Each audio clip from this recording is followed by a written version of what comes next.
Okay, I think we've got everyone here. So hi everyone, thanks for being here today. So as you all know, I was catching up with Matthew last week and he told me about the work that you guys are all doing in providing consulting services for international nonprofits and charities. And I thought this was fantastic and a really meaningful use of your time, given that you all are either in the job market or waiting for full-time jobs to begin. And I think this is particularly relevant in the current context of COVID-19, where a number of my friends, co-workers, and members of my network, including some of you, are having to deal with an indefinite hiring freeze and a very uncertain job market.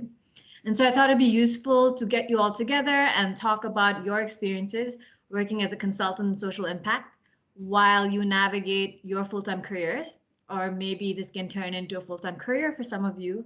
I don't know, Matthew, if you want to speak to that later on. But before we start, I thought we'd do a quick intro of who we are and where we're coming from. And for context for anyone who's watching, we were all in the Oxford MBA class of 2018. So my name is Prerna Choudhury. I'm currently an associate at CDC Group, the UK's development finance institution, and I'm based in London.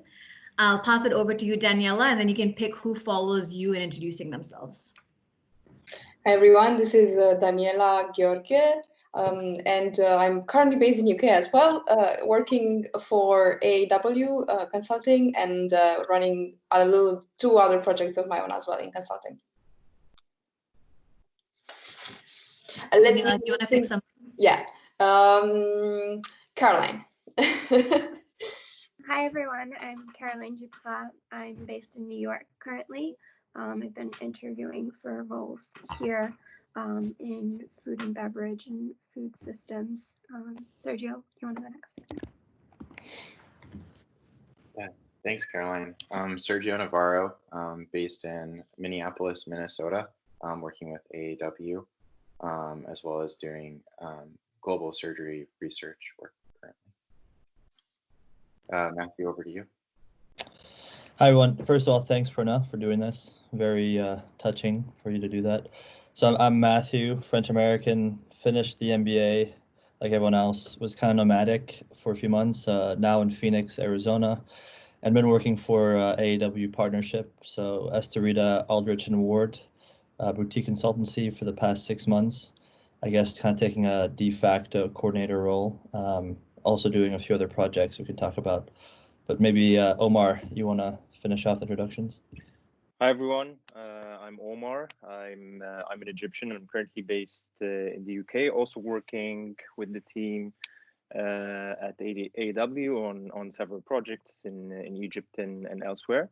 And I personally come from a background of investment banking, having worked and closed deals across a wide range of sectors in the Middle East and North African countries. Great. So let's get started. So I know you've all been working with Esterita, Aldrich and Ward, AAW, and that's a global consulting firm that helps provide solutions for nonprofits and charities.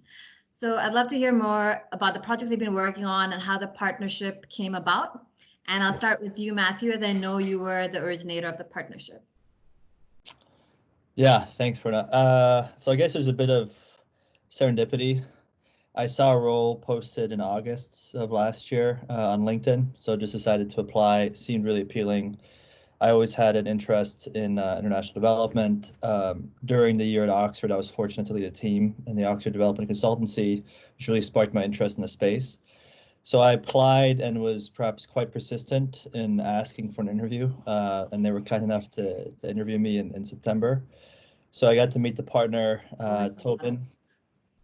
Yeah, so it was Tobin who I met in September. We were eventually able to meet in person, and then it kind of went from there. So end of September, decided to explore kind of this freelance/remote working arrangement. And we had our first project in October, which was for a world-leading emergency assistance and disaster relief humanitarian organization. It was for Romania market entry strategy/investment case. So I thought, well, I can do this, but probably it helps to have Romanian with me, which is when I invited Daniela to join. So after a month, in November, another project came through for the same organization for Egypt. And I thought, well, I should probably have an Egyptian, given that I don't speak Arabic. So I invited Omar to join. Then in December, January, Uruguay came up, so I decided to invite Sergio, given his Mexican background and knowledge of Latin America. And then increasingly, as projects came through, one in particular was for a prominent global refugee and displaced organization, helping them on their individual donor, as it's called in the space, like monthly sustainer model.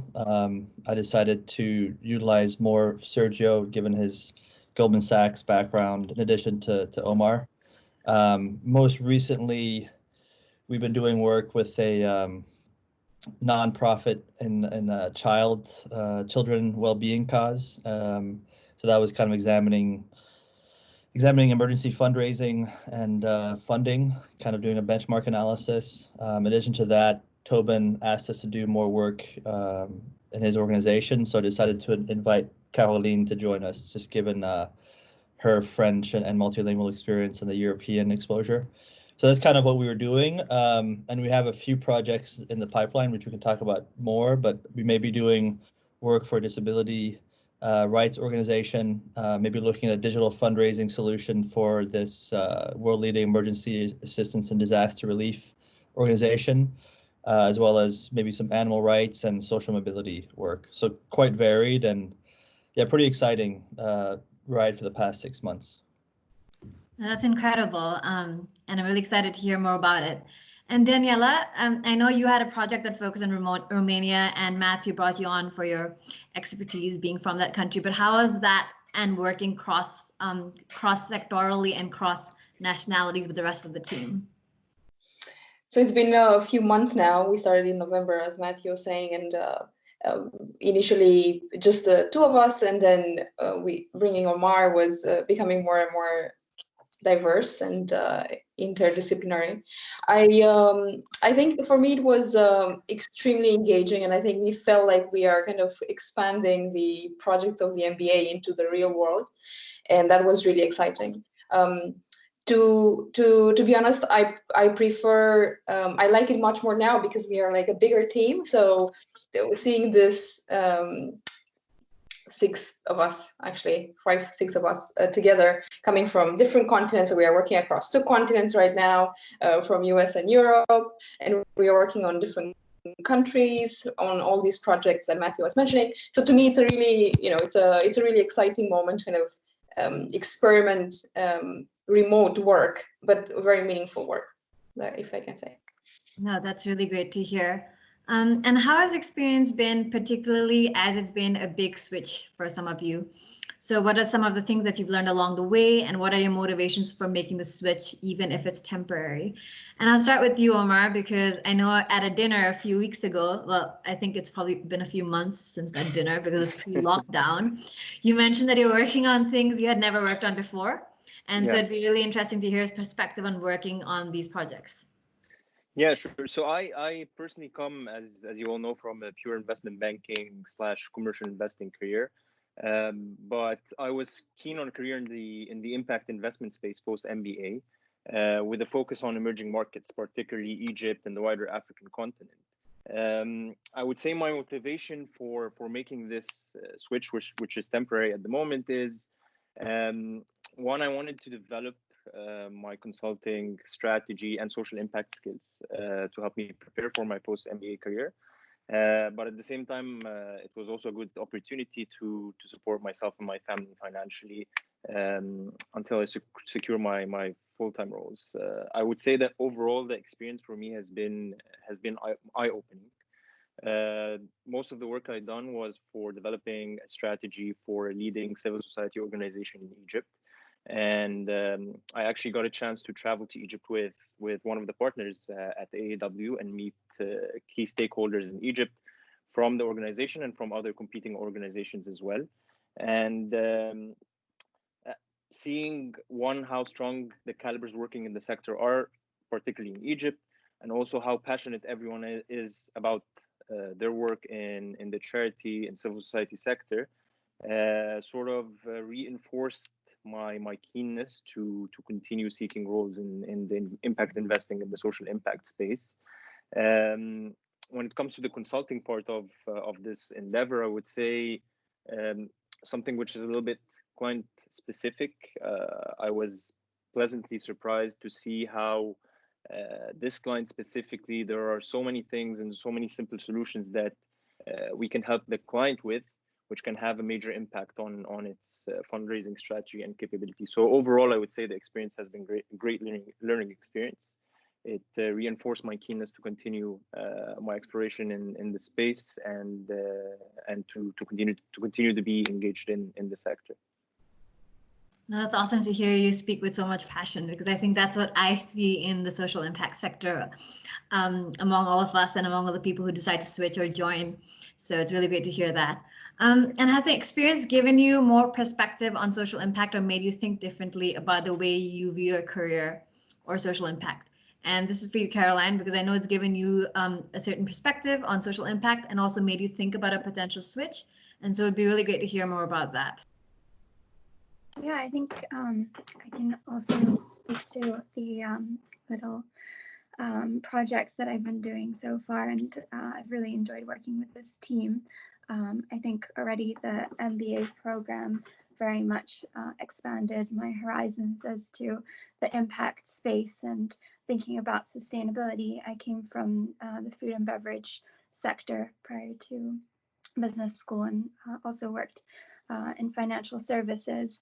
And I think that both the MBA and working with this group now has made me think more about moving into the development sector and applying the skills that I learned doing corporate strategy and advising CEO of a large multinational company within the public health and public nutrition space, and applying those lessons to really helping feed the world over a lifetime. That's really cool to hear. And so, Sergio, I know you mentioned that you will be going back to work as a surgeon this summer, but wanted to do something meaningful in the meanwhile. And so, how have experiences in consulting shaped the way you'll approach your full-time role or future career aspirations, I believe, in the not-for-profit sector? Yeah, I mean, a couple of things. So I think, as you said, I'm going to be starting at the University of Minnesota as a resident surgeon in July. And my primary goal is really being a technically gifted and innovative surgeon and treating my patients. But at the same time, I want to be a leader and engage and collaborate across channels, whether that's the public, private, or nonprofit sector. And I think there's a need for leadership across those channels and groups. And so I think this has been an opportunity to bring those different aspects together. And the projects, particularly in the nonprofit space, are interesting to promoting more investment that we need in healthcare, as well as key resources for people. Awesome. So moving a little bit away from your interest in social impact, I've also been thinking how I've been struggling a little bit with this mandated work from home situation, and how all of you are a little ahead of the curve on that. And so I wanted to talk to you a little bit about what are some of the challenges or benefits of working in the gig economy.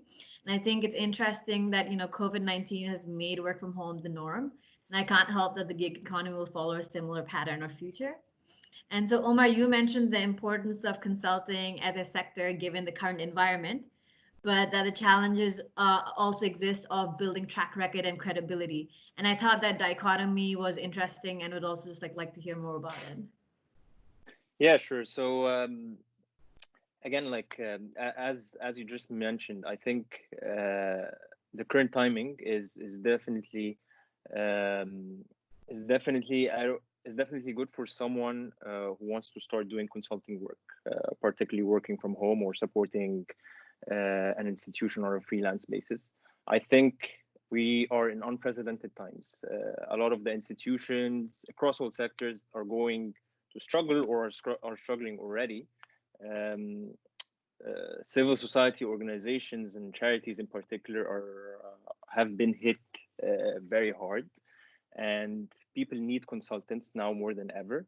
And I think anyone starting a career in consulting or doing a freelance consulting on a freelance basis now will get to witness a huge transformation, and will also have or drive a very strong impact helping clients during these uncertain times. When it comes to the challenges, I think the biggest challenge for someone starting out in the gig economy or in the consulting space, in the gig economy space right now, is building track record and credibility. And I think this is something that Matthew helped us a lot with. So Matthew is as he's mentioned earlier, is the one who originated this, and it was all about marketing our skills, marketing our profiles, marketing our backgrounds pre-MBA, marketing the skills we learned during the MBA, but at the same time making sure that quality work is developed, and that quality work is built for the clients early on, so that we build credibility with the client and with the freelance consulting company that we're working with. And this has helped us originate additional mandates, whether it's with AAW or with other potential pipeline projects. So it's definitely, I think, the biggest challenge is building track record and credibility, and it all depends on marketing your skills and at the same time delivering quality work early on. Yeah, that's great, and actually a really good transition to my next question on how you have used your MBA skills or skills pre-MBA in the projects that you've been working on. And then I'm particularly interested, obviously, as you've all alluded to, in the benefits of the Oxford MBA. Social impact was not only like an integral part of the core curriculum, but also motivated many of us to join the program.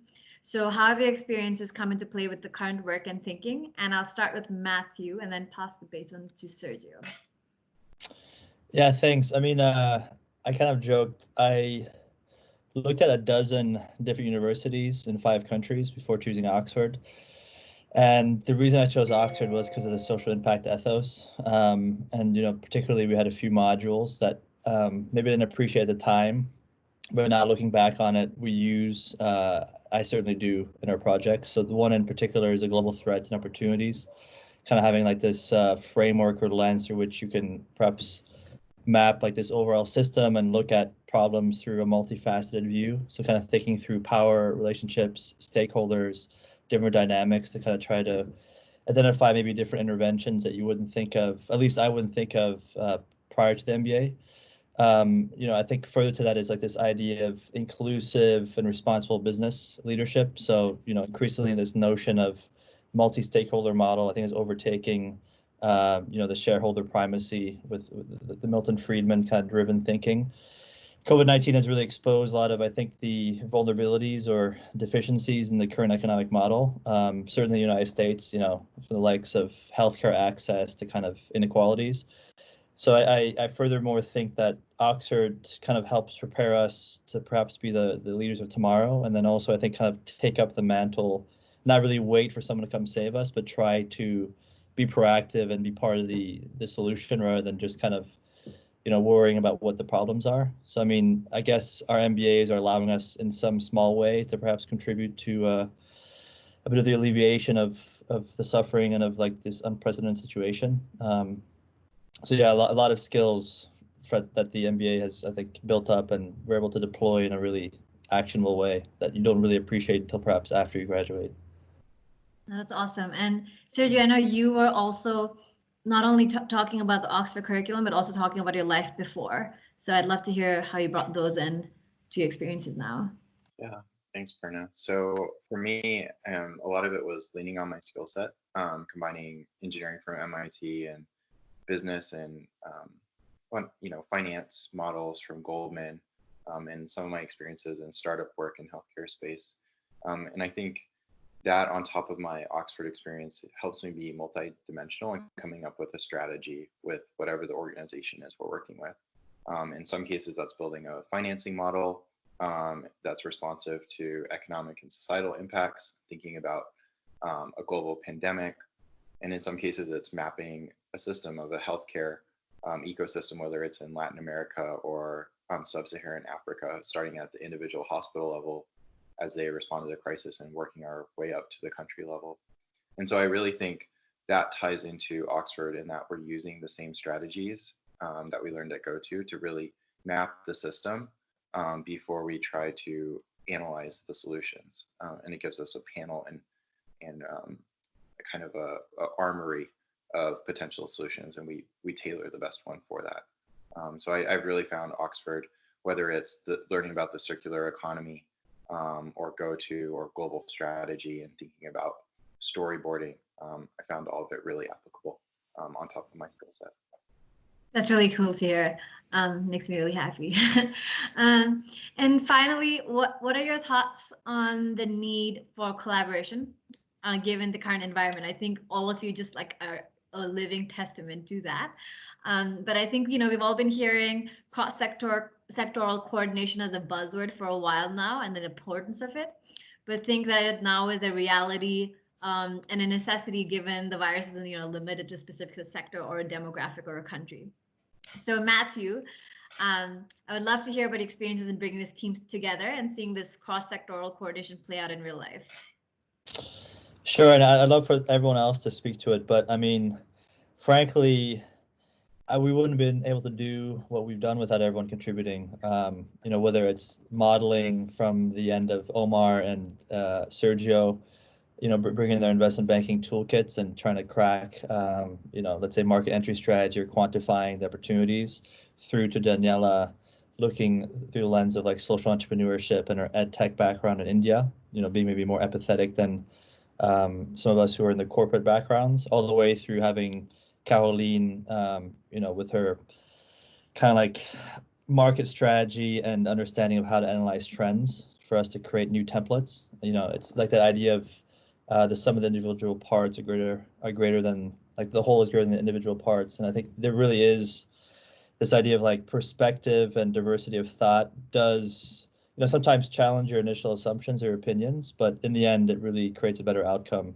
So whether it's linguistically or, background, or even just in terms of functional expertise, I think everyone brings something unique to the table, kind of as a signature strength that overall really enhances the quality of our work. So just, quite an honor to be able to work with a team like this. That's really cool to hear. And I know it's kind of led to future collaboration. So Daniela, would also be really good to hear how you're using this team now as a springboard for potential future projects and collaboration. Thanks, Prerna. So I think this team is definitely sectorial, right? So we are combining traditional business backgrounds, the non-profit background, as well as the impact business backgrounds together. And one thing that has happened in the last few months is that I kind of started understanding that's probably, my career plan is shifting dramatically compared to a few months ago. So if it's the time to just stay at home and not go into other countries that I was planning, like Rwanda, South Africa, because all of those plans just disappeared, right? So if that's not the case, then how can I actually do amazing by supporting businesses from this desk, really? So I started understanding that I can actually use this experience and the team and the time that we have, and not only this team, but maybe even expand to other colleagues in the MBA who don't really have an opportunity at the moment, to reach out to new clients as well. So I believe there are multiple businesses out there, and we can deliver value to many of these organizations. Many of these businesses maybe are seeking new opportunities.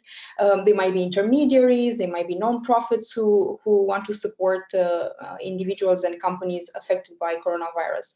So I think I had a better dose, an improved dose of confidence, if you want, to kind of reach out to new clients, new potential clients. And I think Matthew has been doing that. I have been doing that. So I think, who knows, we might end up building a consulting of our own and reach out to for-profit, non-profits, and support them through this time. Because if someone is working with the underserved communities, we can help them help their clients and thrive through this period if that's possible. Maybe you can say we can help them see opportunities where they don't see them yet.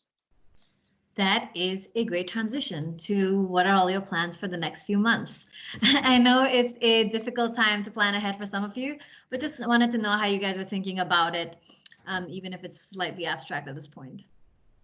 I'll start with, why don't we start with Daniela, actually? Okay.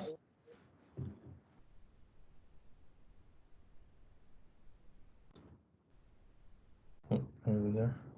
Daniela? Sorry, I think I exited by mistake. Thanks, Prerna.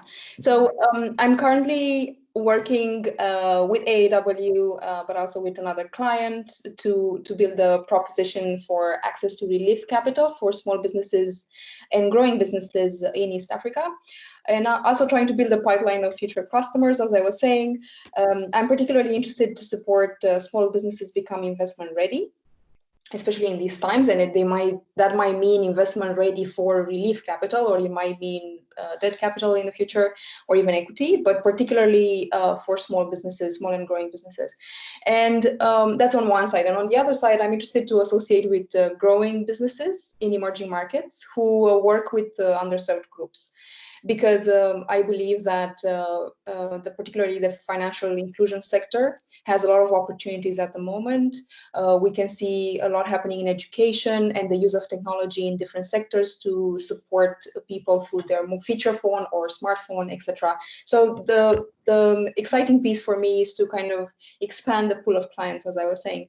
And an interesting thing that I'm happy that I've done, and I think it's because I had a mental space, was to connect back to the impact investment space back in Romania. The impact investment in Romania is pretty nascent. So I'm interested to reach out to potential impact investment partners who are interested in the Eastern European impact space and see how we can collaborate with supporting enterprises locally. That's from me. Awesome. And he's going to nominate someone else to take over? Sure. Omar? Yeah, sure. So I'm currently fully focused on the work we're doing with AAW. I think that at this stage we have a very strong pipeline of projects which will keep us busy for the next few months. And I think also that as the need for consultants grows more and more, I think more projects will come our way. Other than that, I continue to pursue opportunities in the impact investment space. As I mentioned to you guys before the call, I'm very interested in areas in the world right now that are the most vulnerable to COVID-19. So countries like Yemen, the Gaza Strip, war-stricken countries like Syria, and so on. So I continue to explore opportunities to potentially help those areas or those locations. And maybe I'll nominate Matthew to talk about his next steps. Yeah, great. Thanks, Omar. So, I mean, if possible, I'm really keen to continue working at intersection of innovation, tech, and finance. Sort of what Daniela alluded to, tri-sector leadership. So trying to leverage private sector background with public sector and third sector work. So I've been fortunate to work with Sergio on government advisory in West Africa. So helping kind of develop sector strategies for private sector development. We've had the opportunity to work with them fairly recently, but I think we've already been able to bring a bit of perspective to the team and hopefully to the government. And certainly in this time of external shock from COVID-19, I think, well, I'll let Sergio speak to it, but his health background, I think, is quite crucial to perhaps help mitigate some of the pernicious effects from this virus.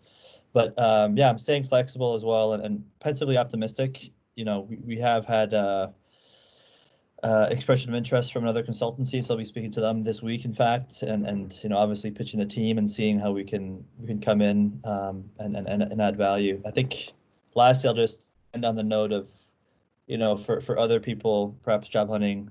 I mean, personally, I've gone through numerous interviews after finishing the MBA, and recently a lot of firms have frozen hiring.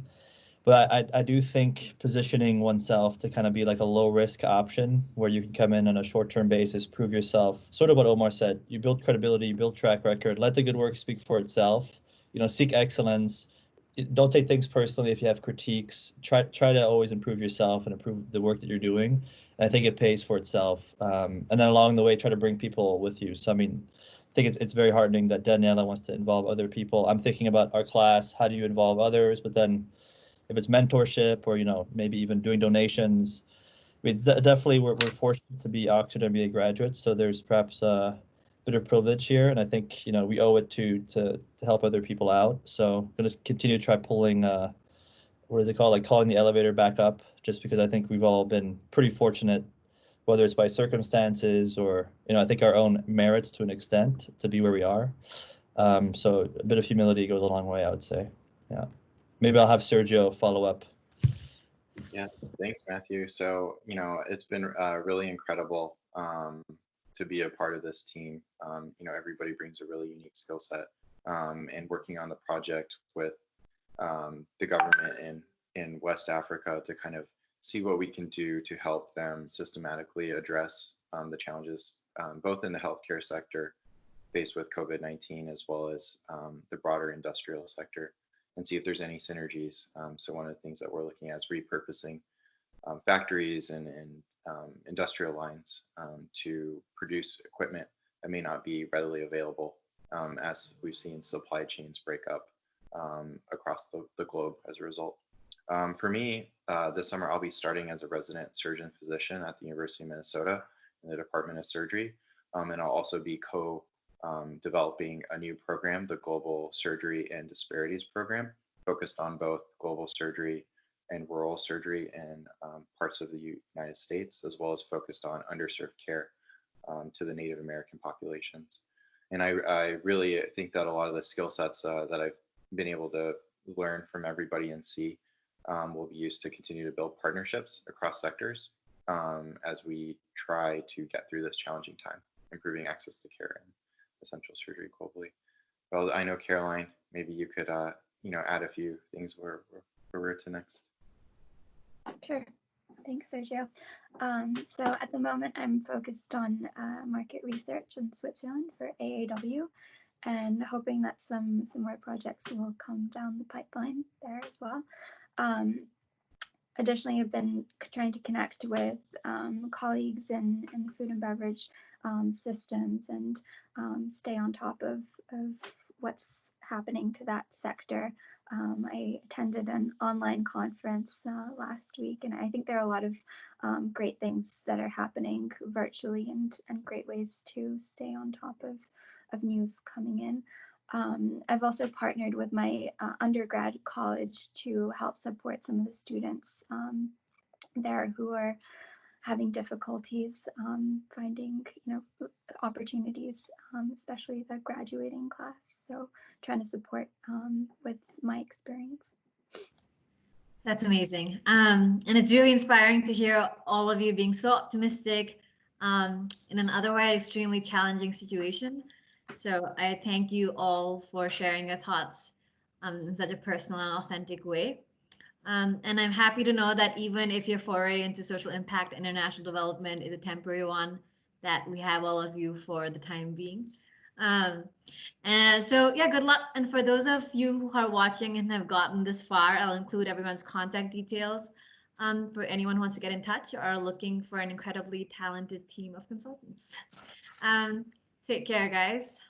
Thank you. Thank you. Thank you.